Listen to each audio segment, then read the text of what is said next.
Hi everybody! This video reviews volume 3 of Emma and talks about some of the characters and themes that I want you to take away from this last part of the novel. I won't be going over everything that I think is important, and I think that you guys have addressed a lot of really interesting ideas in your own discussion. But there are two questions that I gave you earlier that I want to come back to. And these questions are actually related. The first question is, how does Emma's and Mr. Knightley's relationship change in Volume 3? And the second is, how does Emma behave towards Miss Bates in Volume 3? And why does Mr. Knightley disapprove of her treatment of Miss Bates? And in order to address these two questions, I want to look at a couple scenes. The first scene I want to look at in depth is the party at Box Hill. And if you remember back to this part of the book, this is a gathering that happened between Emma, the Westons, Mr. Knightley, the Eltons, the Bateses, and Frank Churchill, where they went on a trip to a scenic place, had a picnic, and then sort of engaged in conversation. And about halfway through this afternoon excursion, people start getting a little bored and a little bit fussy.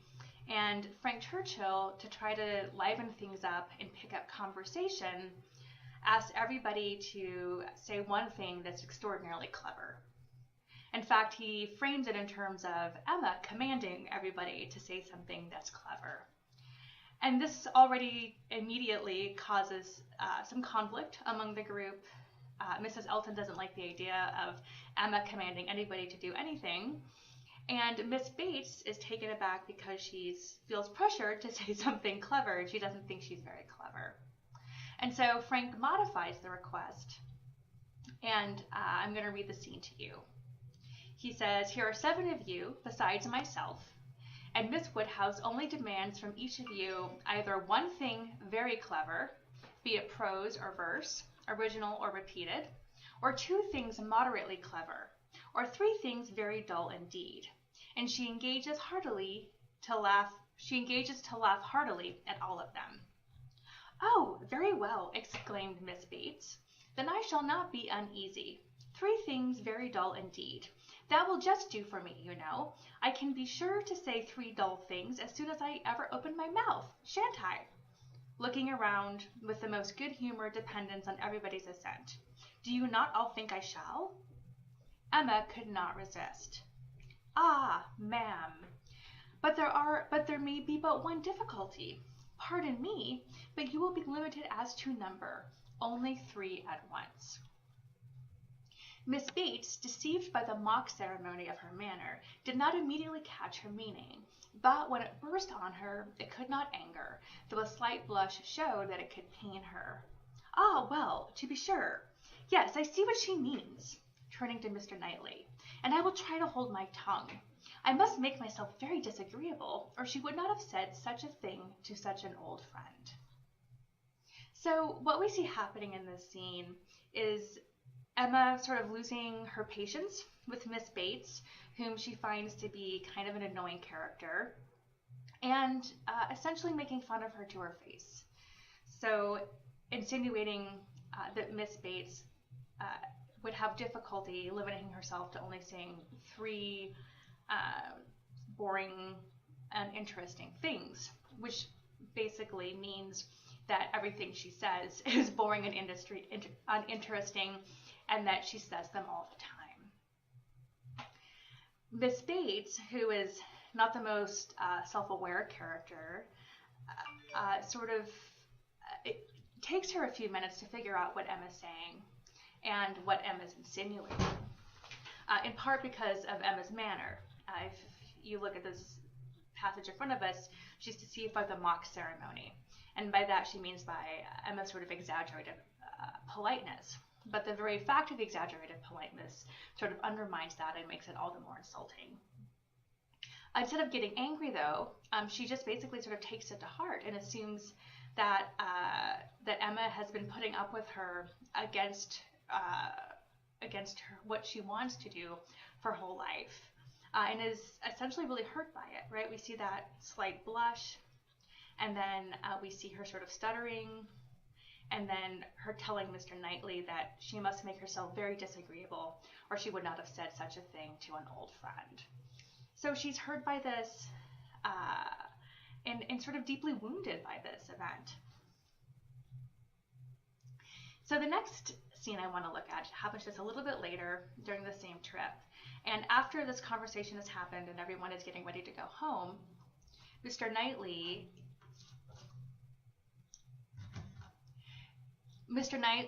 takes Emma aside and essentially sort of brings her up short.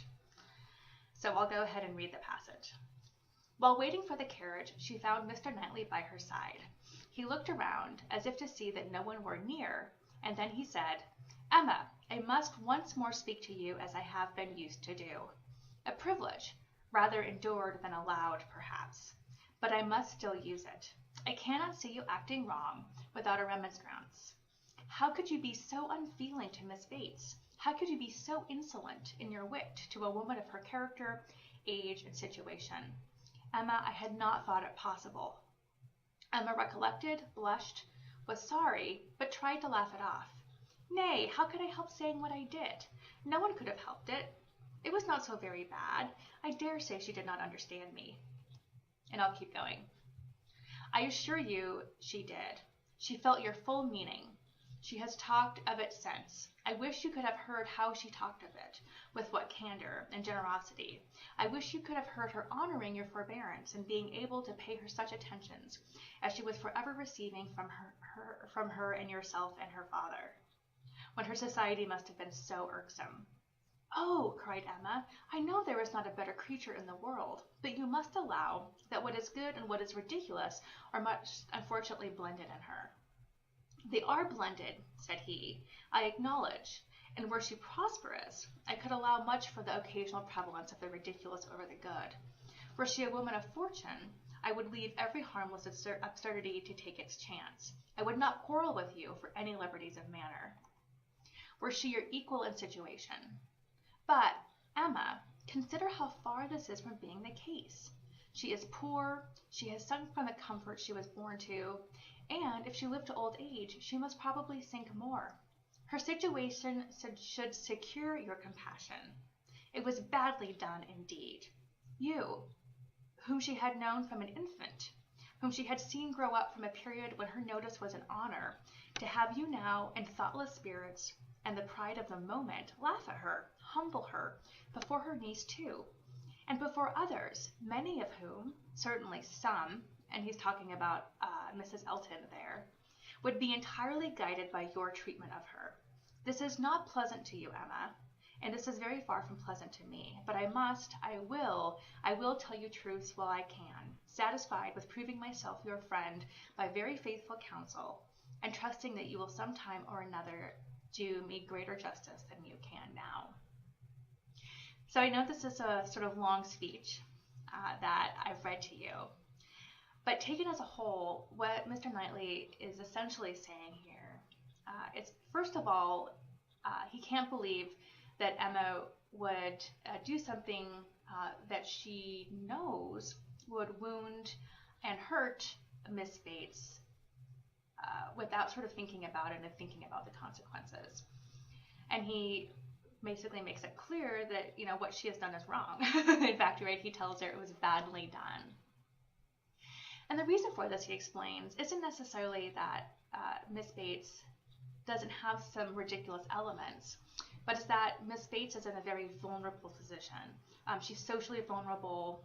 She's poor. She will probably get poorer the longer that she lives. She used to be a person of some importance, used to be a person that people paid attention to, that people respected, and now there's no reasons for anyone to respect her, at least no sort of because of her social status.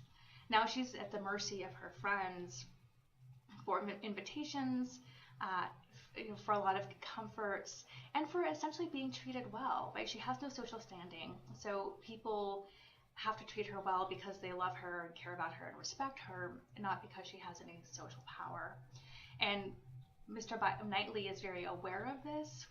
He's very conscious of this, and he chides Emma for not being conscious of this, for not being aware of the vulnerability of Miss Bates, and for misusing her own social power and her own position of authority to undermine people's respect for Miss Bates.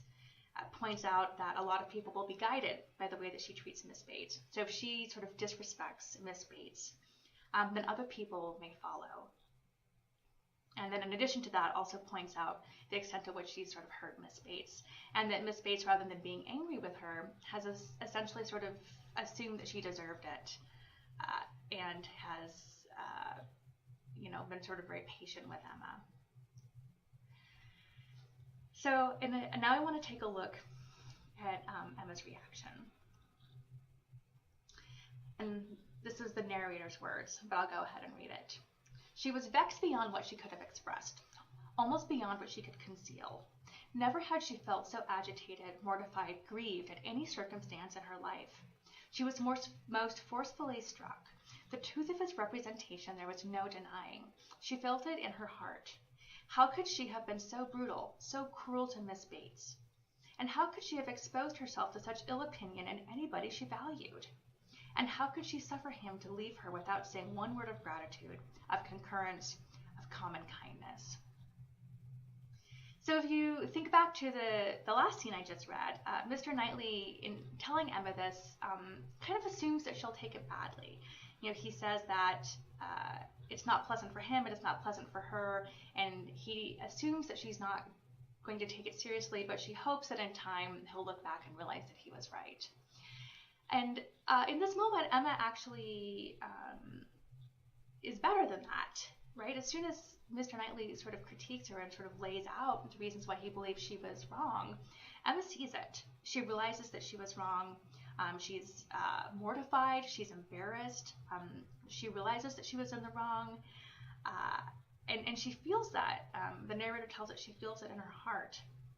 And she's, in addition to sort of being aware of how wrongly she acted, she's also horrified to have lost sort of Knightley's respect.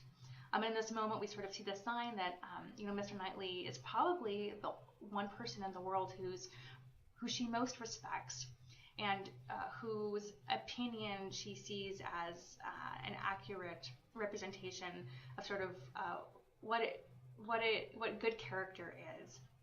And so we also see this sort of hint of what to come, that despite her own sort of awareness of it, she really looks up to Mr. Knightley and sees him as probably the person that she respects sort of most in the world. Okay, so the other passage, at least the other scene that I want to talk about, is the final scene. Well, I guess not the final scene, but this moment in which Emma realizes that she has romantic feelings for Mr. Knightley. And if you remember back to Volume 3, this realization happens right after Harriet reveals to Emma that she's harboring feelings for Mr. Knightley. Emma had assumed that Harriet was sort of falling for Frank Churchill, in part because Frank Churchill rescued her from this gang of gypsies. But she doesn't, promises not to talk about it with Harriet, so she never realizes the truth, which is that Harriet is in fact been developing feelings for Mr. Knightley. And when she learns this, she's horrified. And she takes a few minutes to try to sort of, sort through her own feelings and figure out why she's horrified. And in that moment, she realizes she's horrified because she, in fact, is in love with Mr. Knightley. And she is a little bit jealous of Harriet and the possibility that Mr. Knightley might actually reciprocate that.